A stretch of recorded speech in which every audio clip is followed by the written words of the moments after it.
না মন রে, কৃষি কাজ জানো না। নমস্কার বন্ধুগণ, কেমন আছো সবাই? আশা করছি সবাই ভীষণ ভালো আছো। আমিও খুব ভালো আছি তোমাদের ভালোবাসা এবং আশীর্বাদে। সোনা মানব জমিন রইল পতিত, আবাদ করলে ফুল তো সোনা। সকাল সকাল ব্লগটা স্টার্ট করে দিলাম, আর ব্লগটা যে স্টার্ট করলাম এরকম সুন্দর পরিবেশ দিয়ে। মাঠের মধ্যে চলছে এখন কাজ, আর অনেকটা সময় পর আমি আবারও চলে এসেছি। আমার স্নান কমপ্লিট হয়ে গেছে। এখানে আমি কিছু ভিডিও শ্যুট করছিলাম, ওই জন্য দেখতে পাচ্ছ পাশে রিং লাইটটা জ্বলছে। আর ভাবলাম হালকা করে একটুখানি ব্লগের জন্য একটু ক্লিপ নিয়ে নিলাম, ওই জন্য তোমাদের সাথে শেয়ার করতে পারলাম। তো কিছুক্ষণ পরই খেতে যাব। এখনও পর্যন্ত ওয়েদারটা বেশ ভালোই ছিল, কিন্তু খেতে যাওয়ার কিছুক্ষণ আগে দেখছি বৃষ্টি পড়ছে বেশ সুন্দর। আর আজকে দুপুরের মেনুটা যা সুন্দর আছে, এই বৃষ্টির মধ্যে ওই মেনুটা একদম জমে ক্ষীর হয়ে যাবে। তো তোমরা ব্লগটা স্কিপ না করে দেখতে থাকো। আর আমার প্রিমিয়ারে যারা যারা এসছো সকলকে অনেক অনেক অনেক ভালোবাসা। তোমরা এরকমভাবে আমার পাশে থাকো, আমিও তোমাদের যতটা পারবো পাশে থাকার চেষ্টা করব।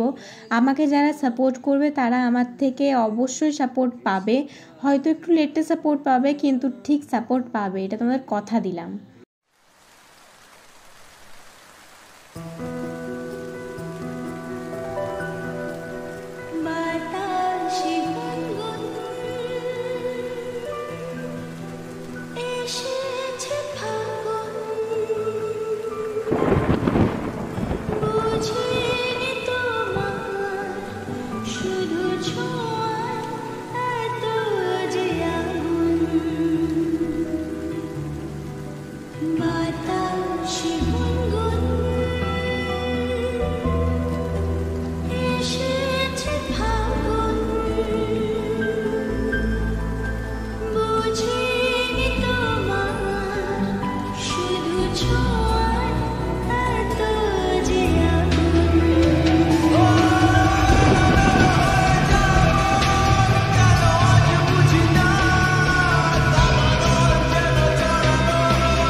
বাইরে এত সুন্দর ওয়েদার, আর আজকে লাঞ্চটা দেখো, চিকেন বিরিয়ানি সাথে একটা আলু।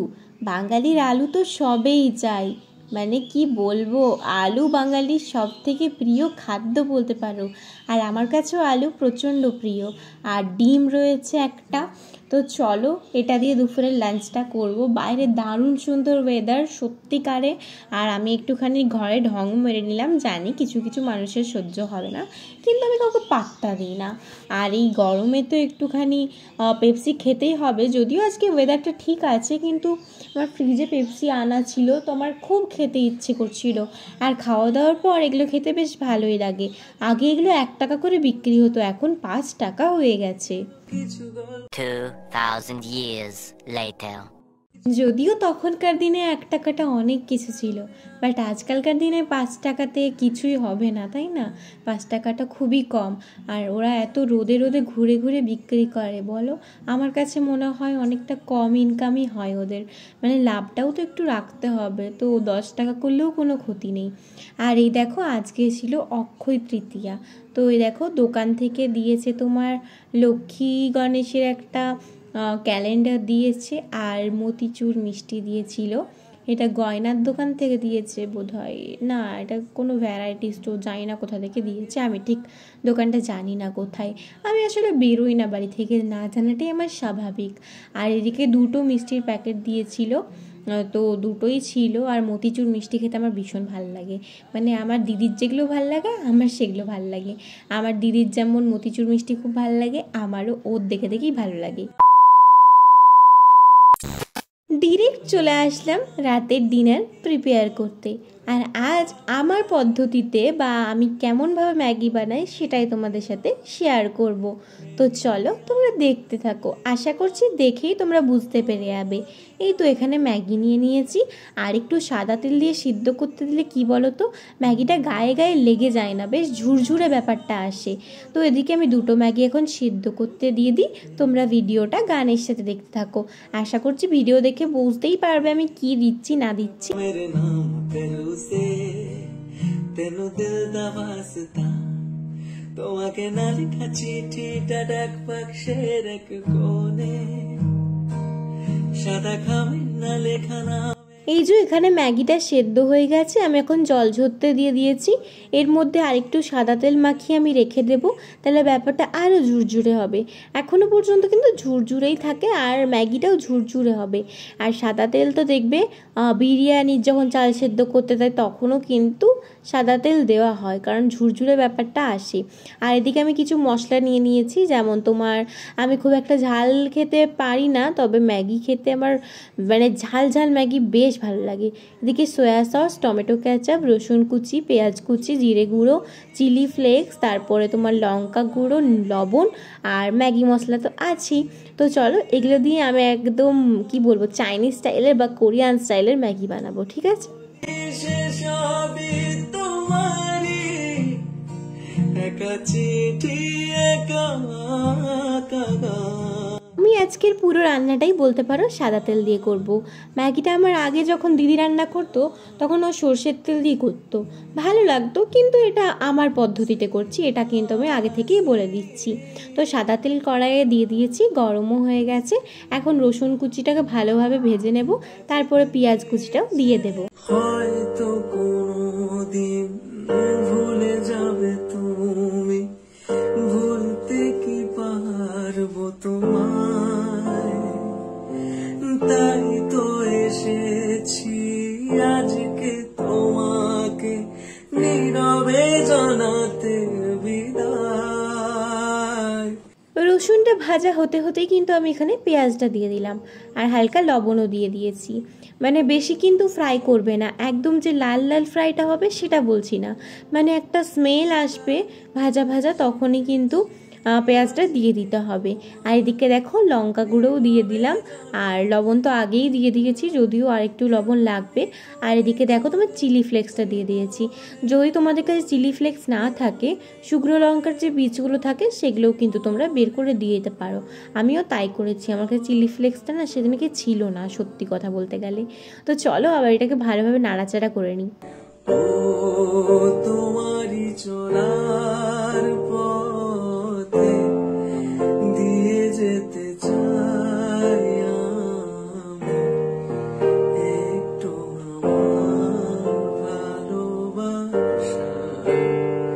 তো অনেকটাই ভাজা ভাজা হয়ে গেছে, মশলা টশলা দিয়ে ভালোভাবে ভেজে নিয়েছি। এখন আমি সেদ্ধ করে রাখা জল ঝরানো ম্যাগিটা দিয়ে দিলাম। তো এটাকে এখন ভালোভাবে নাড়াচাড়া করে নিচ্ছি, তারপরে সমস্ত সস মশলা সব কিছু দিয়ে আবারও ভালোভাবে নাড়াচাড়া করে নামিয়ে দেবো। আমার যত প্রেম নাও দিলাম তোমাকে, তোমার যা আছে দাও সবই আমাকে। মানে কি বলতো, একদম রেসিপিটা সিম্পল বাট খেতে কিন্তু অসাধারণ। তো ওখানে জিরে গুঁড়ো দিয়ে দিলাম, এখন টমেটো কেচাপ, আমার মনে হলো আরেকটু লবণ লাগবে তাই লবণও দিয়ে দিয়েছি, তারপরে সয়া সস দিয়ে দিয়েছি। তোমাদের কাছে যদি ভিনিগার থেকে থাকে তোমরা অবশ্যই ভিনিগার ইউজ করতে পারো, আমার কাছে ভিনিগার ছিল না তাই আমি দিতে পারিনি। তো এই দেখো একদম আমার ফুললি রেডি হয়ে গেছে ম্যাগিটা। এটা কালারটা জাস্ট অসাধারণ হয়েছিল, বাট কেন জানি না ক্যামেরার মধ্যে ইয়েলো ইয়েলো লাগছে। তো আমি এখন খেতেও বসে পড়বো, দারুণ দারুণ দারুণ খেতে হয়েছিল। কারণ আমায় ভুলবে না, এই কথা ভুলবে না মন আমার, এক নতুন মস্তানি শিখেছে। ম্যাগিটা বাড়ির সবাইকে দিয়েছিলাম, সবাই বলেছে খুব সুন্দর খেতে হয়েছে। মানে একদম সিম্পল মেনুটা, আর বেশিক্ষণ তোমার টাইমও লাগবে না বানাতে। তো সিম্পলের মধ্যে একদম সুন্দর খেতে হয়েছিল, আর একটু স্পাইসি ঝাল ঝাল আরও সুন্দর লাগছিল। আর এই দেখো একটা বিয়ে বাড়ির নিমন্ত্রণ এসেছে অনেকদিন পর, কিন্তু কষ্ট হচ্ছে গরমে বিয়ে বাড়ি, বাবা মেকআপ তো পুরো মুখ দিয়ে একদম গলে গলে পড়বে, কিন্তু তাও সম্মান রক্ষা করার জন্য তো যেতেই হবে। আর এই দেখো কাটা থেকেই রং উঠছে, আর তার উপর ছিল আমার হাতটা ভেজা, ওই জন্য আর বেশি বেশি রং উঠছে। ওই দেখো দেবলীনা ওয়েট সুশান্ত।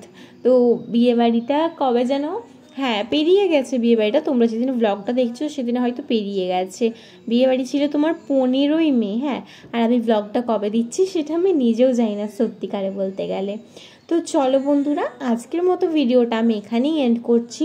সবাই খুব ভালো থেকো, সুস্থ থেকো, নিজেদের খেয়াল রেখো। আবারও দেখা হচ্ছে তোমাদের সাথে নতুন কোনো একটা ব্লগ নিয়ে। আর জানি না আমি কি ব্লগ নিয়ে আসছি, তাহলে গুড নাইট, ভালো থেকো, টাটা। খেলবো লুকোচুরি, খেলবো লুকোচুরি।